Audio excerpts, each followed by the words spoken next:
So we now will address an equally compelling arena with a distinguished panel of speakers dedicated to addressing why and how building more resilient and gender-inclusive agri-food systems can help to significantly reduce global food insecurity and malnutrition. So let me ask you to join me in welcoming Dr. Vincent Martin, Director of the Office of Innovation for the Food and Agriculture Organization of the United Nations, who will be the moderator for this session, and he will introduce the speakers.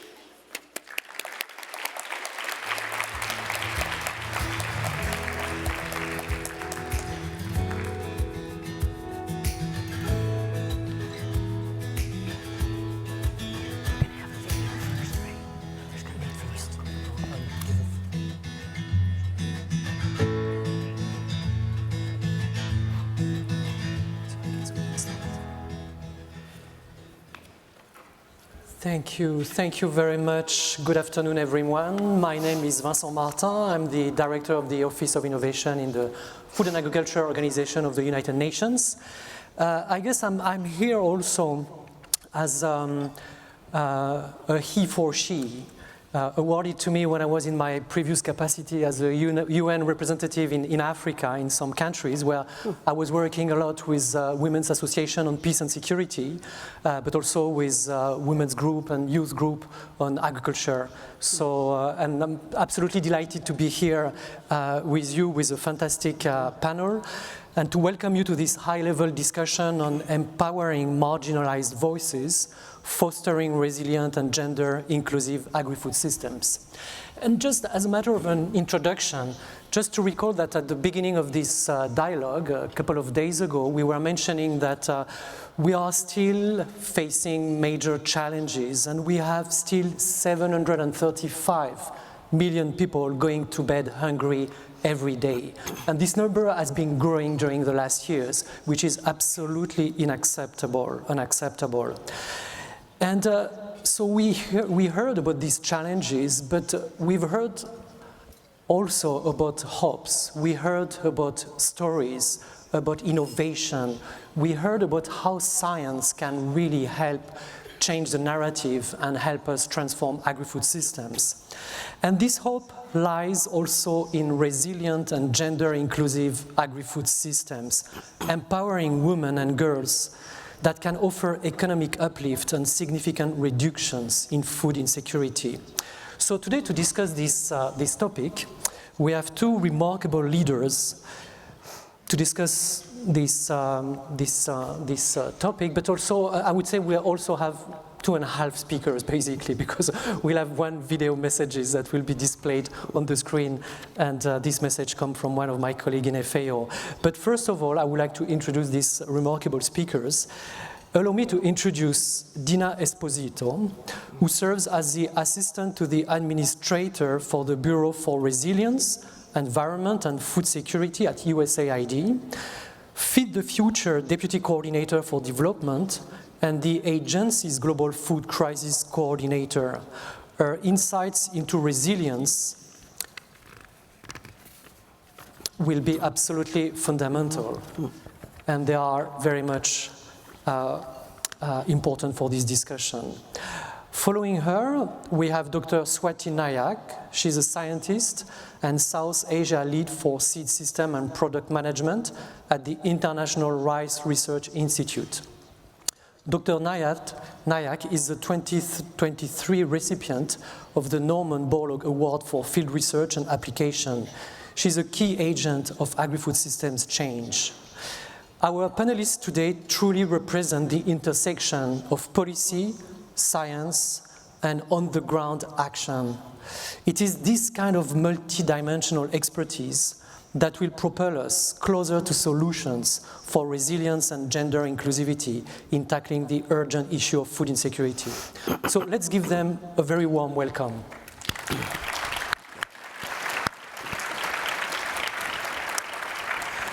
But before I turn to our speakers, so I would like to invite you to watch this video featuring my FAO colleague, Lauren Phillips. She's the Deputy Director of the Inclusive Rural Transformation and Gender Equality Division. Lauren's will highlight the key findings of FAO's report on the status of women in agri-food systems, which was published in April 2023. Greetings from Rome. My name is Lauren Phillips, and I'm the Deputy Director of the Inclusive Rural Transformation and Gender Equality Division of FAO. FAO is the United Nations agency that leads international efforts to achieve food security for all. I'm sorry that I cannot be there in person today, but I'm very pleased to share with you some insights from our new report, The Status of Women in Agri-Food Systems, which talks about the important role that agri-food systems play in the livelihoods of women across the world. Almost 4 billion people rely on agri-food systems for their livelihoods, and half of them are women. Globally, 36% of women work in agri-food systems, with an increasing proportion of those women working off the farm. But this hides the fact that many more women in areas like sub-Saharan Africa work in agri-food systems. In sub-Saharan Africa, the number rises to 66%, and in South Asia, it's 71%, against 49% of men. But everywhere, women are held back by inequality and discrimination. They are disempowered and denied agency. They work in poorer conditions with lower wages. The report finds, for example, that women earn 82 cents on every dollar compared to men in agricultural wage work across the globe. And more women work in vulnerable self-employment, both on and off the farm. Additionally, women carry a greater burden of care and unpaid domestic work. On average, women spend more than 4 hours a day on this type of work, whereas men spend less than 2 hours. This burden of care often prevents women from working in full-time jobs and results in their segmentation to lower value parts of the value chain.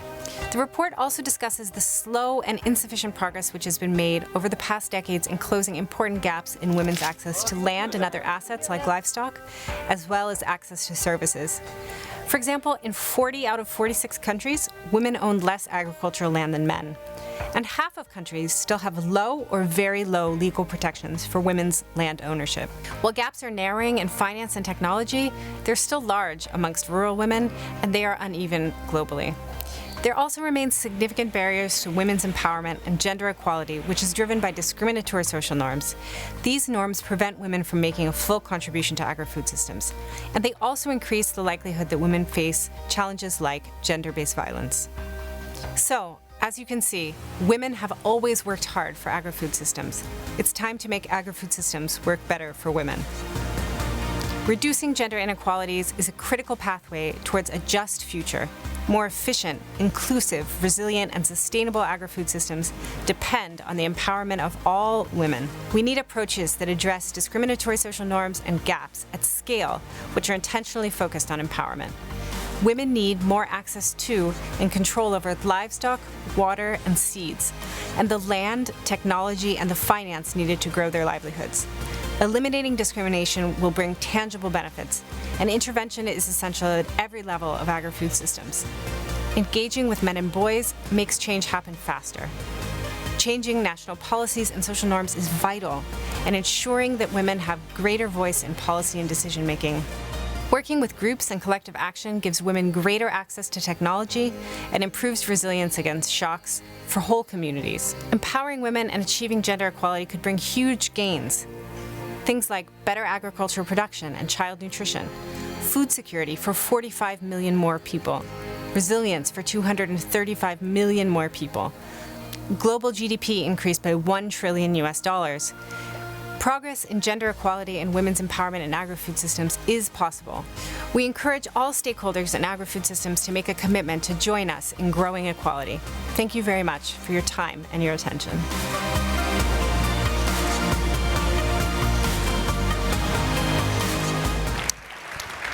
Thank you very much. I think the message was really, really clear, and we could see all the challenges faced by women in agriculture. We can see also all the potential, the untapped potential, if they've got access to services, to innovation, to technologies. So again, this backdrop, I would like to ask you a few questions, and I would like to start with you, Dina. Dina, in April this year, at the US launch of the Status of Women in Agri-Food Systems, the Administrator Power announced the new Generating Resilience and Opportunities for Women, or GROW, commitment. Can you tell me more about what USAID is doing through this commitment?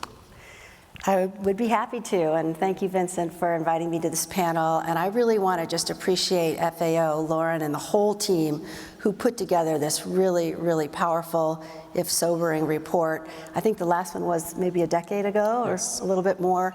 And you got a taste of it, but I really encourage everyone to go and crack that report open and take a look at the efforts they did to actually quantify and help us understand just how big the gaps are and what we can do to mitigate those, to close those gaps.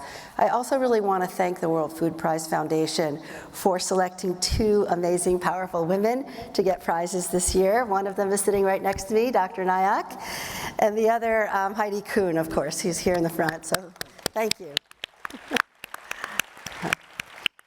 Women's leadership and empowerment in the workplace and women's equity, gender equity and women's empowerment in our programs are absolutely 2 sides of the same coin. And what you've done is model the change we want to see in the world. And it's very powerful. So thank you for that.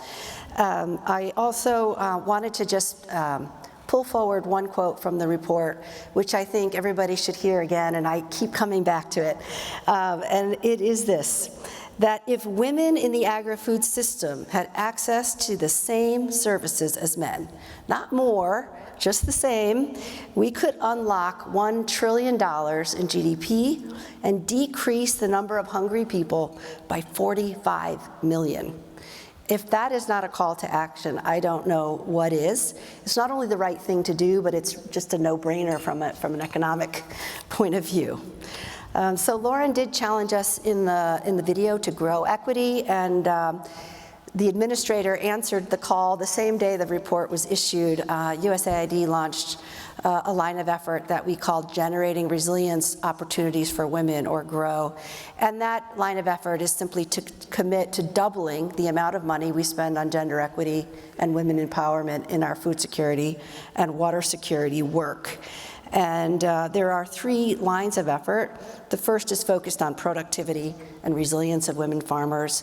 And in our sort of parlance, resilience is the ability for someone to cope, adapt, and even thrive in the face of shocks.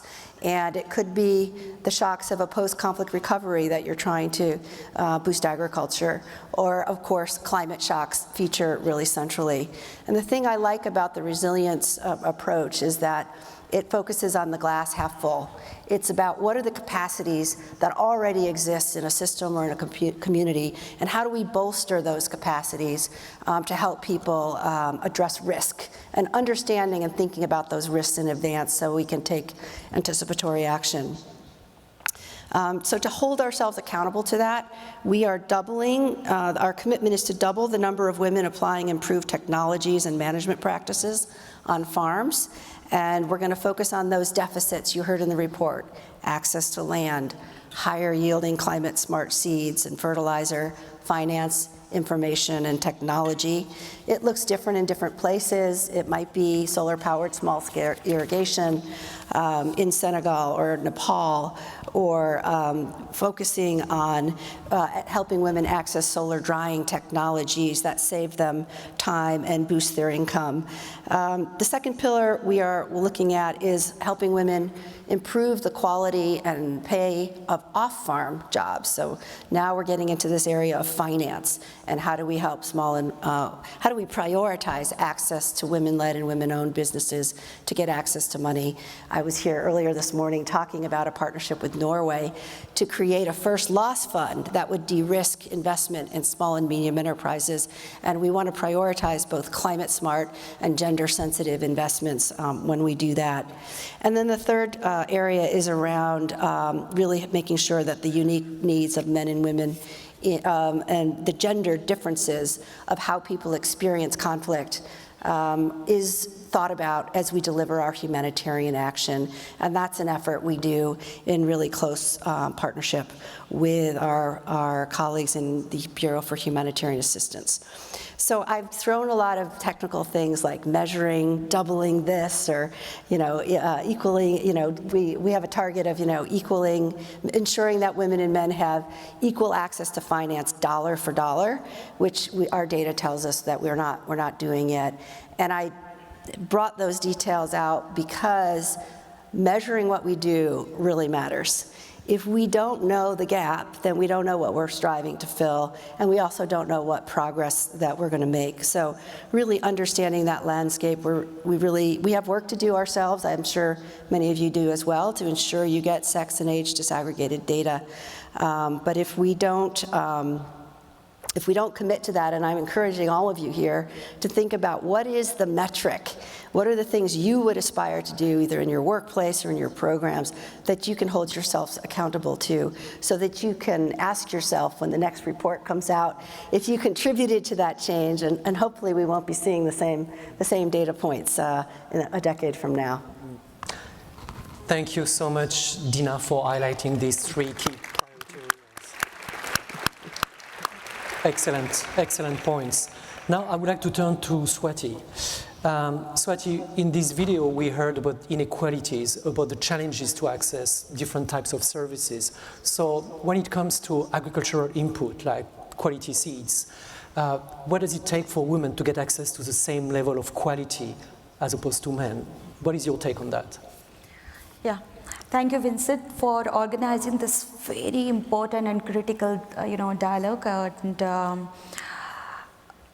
10 years ago, when I was asked to lead a program which was conceptualized by none other than Dr. Swaminathan, and in India, they were shaping up a program dedicated to women farmers, I was trying to understand the nuances of it, and I read some writings, few lines what he wrote about women in agriculture.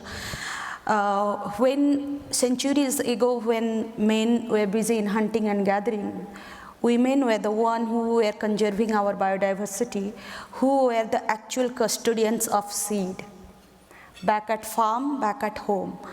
But how ironical it is that today, sitting over here, we are putting our efforts and debating about the equitable access to this critical input, seed or any other agriculture technology, which was actually owned by them or were actually led by them once upon a time.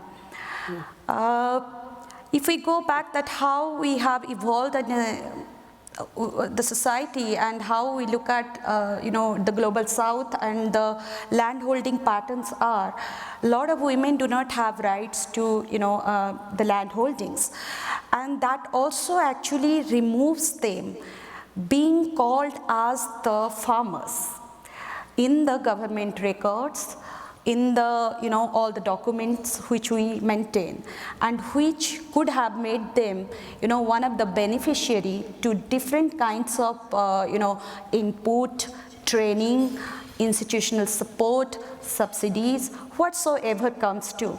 So as they do not have that name imprinted in those things, they have been traditionally missing out a lot of those, institutionalized access to critical inputs and services, which is important for agriculture, and that also restrict their, access to associated knowledge and upgraded skills and everything. With this vicious nexus and cycle that is, restricting women to have that same level of opportunity which men farmers have, it's very important that we take it to them. We take it to them in a manner which is relatable to them. We contextualize it as per their needs, as per their educational level, skill sets, and those traditional knowledge also they have. Those are wonderful. And often women have very strong social network at rural level. If you look at their institutions and the way they learn from one to other is tremendous and very fast paced than any other extension mechanism probably which the formal institutions will set up. So when we have tried to ensure that quality seed is accessible to them, we have relied heavily on those women's social network and those institutions and the power. So once we start training them about the technical aspects of how to produce their own seeds or quality seeds, or where do they even access any new variety which is being developed, so one woman can tell to 10 or 100 women very quickly through their institutional network, which has been there in the villages, which is existent in their villages. And apart from that, we have not stopped only providing, knowledge and trainings around, say, low-hanging fruits like quality seed production or technical, which is probably easy to go or, easiest thing for a scientist or, extension functionary to do. But what really have not been accessible to them is the market, the knowledge about the market, the skill about, various regulatory mechanisms. If they want to really produce quality seed, what it takes to call it as a quality assured seed. Do they have access to those information, those critical institutions? So we have tried to also bring them to their doorstep, to talk to them about these aspects beyond just, doing it at their farm level or household level. So it has been, just not doing the bare minimum for them, but also like, make them accessible to do all those, institutions, those services, those market that is also critical for them while being a seed grower or while being a farmer as such. So these are something we have been trying to do with them. Yeah. Excellent. Thank you so much, Swati. Yeah. Really interesting to see at the grassroots level how you manage to work through social networks, through the relationship, institutions, bringing knowledge. Access to knowledge is fundamental. This is what you are telling us. And so we really appreciate this, your contribution. And we've heard also through the different presentation during the last days, but also what you said, about technology and innovation, the importance of having access to these technologies and innovation. Mm-hmm. And I know that the Feed the Future initiative is heavily investing in these type of things. So I would like to understand, I would like to know from you, how do those efforts work to build the resilience of women in the agri-food systems? And, and I've also heard you have some announcement to make on some research initiative, and I would like very much to hear about it. Very good, thank you. First, I just want to really commend your work, Dr. Nayak. Amazing, amazing work, and it reminds me of this truism: if you want to know what women need or want, ask them. And that's what you're doing, and so thank you for that. USAID's research portfolio in Feed the Future is on order of about $150 million a year. It's about 15% of the budget, and we work through the CG system. We were a founding member of the CG-IAR system, and we work through American universities in what we call research innovation labs. We have about 20 innovation labs, and they in turn partner with 70 other American institutions, and then many national research institutions and groups in the countries where we work to develop highly localized solutions to specific challenges. The research tells us that men and women adopt innovations at different rates because they have very unique constraints and different interests and opportunities in terms of what they want to invest in, what they want to buy, how they want to spend their time. And we found that some research in parts of Africa told us that we were trying to understand what was limiting the uptake of certain cowpea varieties. And we found that women preferred varieties that were easy to cook and easy to grow, and the men wanted short cycle crops to get at least 2 harvests to market in the space of 1 season. So if you don't understand that, then it's difficult to sort of drive solutions that are going to be inclusive and drive equitable growth. So we're asking all of our labs to integrate this social science approach for targeting, for effectiveness, and to increase the likelihood that we can scale innovation with inclusion. And I do have 2 announcements to make. We have 2 new innovation labs launching and a new research collaboration that will total roughly $80 million. And the first is going to be undertaken by Kansas State University. They will be, yes, standing up a new lab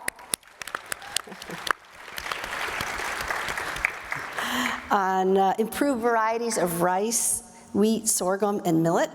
And this does, speaking of risks and investing more in climate smart research, this is part of that. It will also be very much focused on gendered dimensions. They're going to be partnering with AWARD, African Women in Agricultural Research and Development organization, to ensure that women scientists will have the opportunity to learn and to lead and to help ensure that all involved in the labs understand how to think about gendered differences and opportunities. This reflects a core approach over the years. The labs have helped build the professional skills of more than 10,000 women and provided graduate education and training to 2,000 others. The second lab is at the University of Nebraska. We're standing up, yep. A new lab on irrigation and mechanization for smallholder farmers, which also has important climate resilience dimensions, and it builds on our previous work in an innovation lab that led to gender and nutrition-sensitive irrigation guidance, which the World Bank actually adopted and was first applied in Mali. And then finally, there's a new collaboration between the University of Florida and Washington State University Innovation Labs. Together, they're going to be collaborating on a One Health approach to a zoonotic disease, brucellosis, which can have devastating impacts for pregnant women and greatly damages the lives and the livelihoods of farmers and herders.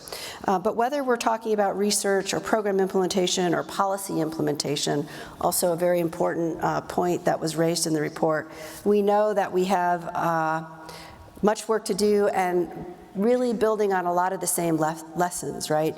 Give women the skills and opportunity to lead, design by, with, and for women, engage men, boys, and government leaders at all levels to really have an open discussion about the potential of the multiplier effect that can happen in their communities when women have access to the same resources, not more, even just the same as men. And I come back to that $1 trillion potential GDP gain. We know that when we hold women back, we hold everyone back, and we all have it within our power to do more in our line of work to address this issue. If it's not us, then who? So thank you. Thank you so much, Dina. And thank you for highlighting also this dimension of social innovation. It was about social innovation, financial innovation, all these dimensions. It goes beyond technologies. And I think it's really important to mention it. And congratulations for these new labs that you are launching. And I can already say that FAO would really like to collaborate with you on these initiatives as part of the work we are doing in the Office of Innovation. And I think it's an interesting transition also to, you were mentioning how can we really give the same opportunity to women. And it's when we say that, I think we have in mind that women are not just working in the field, they are not just working at the production side. But the question here is how do we make sure we can empower women to really get into agribusiness, to really create their own enterprises, their startups? And this is a question I wanted to ask you, Swati. How do you see that? Absolutely. I just mentioned about in my, while talking in the first interaction, I have seen, and that is really actually something which has troubled me, that when it comes to engaging women in our various interventions or programs around agriculture extension or whatsoever, we often end up just catching the low-hanging fruit for them and primarily focusing around how the production system and the engagement of women looks like in that, giving them trainings, engaging them with some awareness campaigns, field days and all those things, and that's all. And it appeared to me like we are just making a tick box that okay, this many number of women farmers attended our trainings, or these many numbers got the good quality seeds, and done. We are ensuring gender inclusivity in our programs. So what we need over here, if we really want to see real progress, it's all about empowerment. And when empowerment comes, it needs to talk about the access and use of income and higher level of income for the women in agriculture or in the rural community. So that can never be achieved if we only focus on our production or the productivity pathway, what we are talking scientifically. So that is only possible that if we look beyond that and engage these women in more better value chain activities and try to also create enterprises and businesses which is owned by them and make them the true leader or true shaper for them, or inspire the other generation to come, think better for their family, their children, about their education. And when they have the access to better income and how to use them, or they are confident in terms of being an entrepreneur, that changes the whole game. And we have seen, and it's not just a phenomenon which is confined to rural area, it is a phenomenon which every woman would relate to in this room. And for the rural women, for the women in agriculture, we have to follow that approach. And what we have tried to do, as an example, I can say the seed sector, is that we have really tried to build their capacity and linkages to be seed entrepreneurs. And often that has been many who has come up as individual entrepreneurs, but we have seen tendency or the thing that many women feel comfortable to come as collective, as collective enterprise, and that is perfectly fine. I mean, that gives them a social collateral, that gives them a capacity to bear the associated risks, because they are not at a level of what their main counterpart are. So we have to ensure that the right knowledge and linkages are reaching to them, and those efforts needs to be rigorous and forward looking. And it's not just with the scientific knowledge, but it is also to access to finance, credit, to build their enterprises, access to better equipment, machinery, knowledge about machine handling, processing and other aspects. And as I said that regulatory mechanism, it's very difficult for them to crack that up also. I mean, they do not know whom to talk to and go to those seed certification officers, when they will come, whether they will reject or accept their seed lots, what is that entire process. So creating that ambience of conversation, they going to them or they coming to them, but having a conversation and understanding that how we produce the seeds, or when it is legally quality assured and certified, so that they have the right or entitlement to go to the market, label it, brand it and sell in the name of their company or in their own name. So these are all very critical approaches which we need to ensure, and that's what we have tried to, while empower them through the business opportunity and value chain, and not just seed, any other agri produce and in the value chain activities that would require more market related skill sets, more business and accounting related skill set, and most importantly the negotiation skill set, that when they do and how they survive in the market space, and what should be their strategy, approaches, learning them from other best practices, learning them from existing models which is there in surrounding areas, or even beyond, visiting to other provinces or even other countries to see those things and be the change maker of their locality. So certainly we need to see beyond production, and we have to bring these women farmers to the value chain. Fantastic.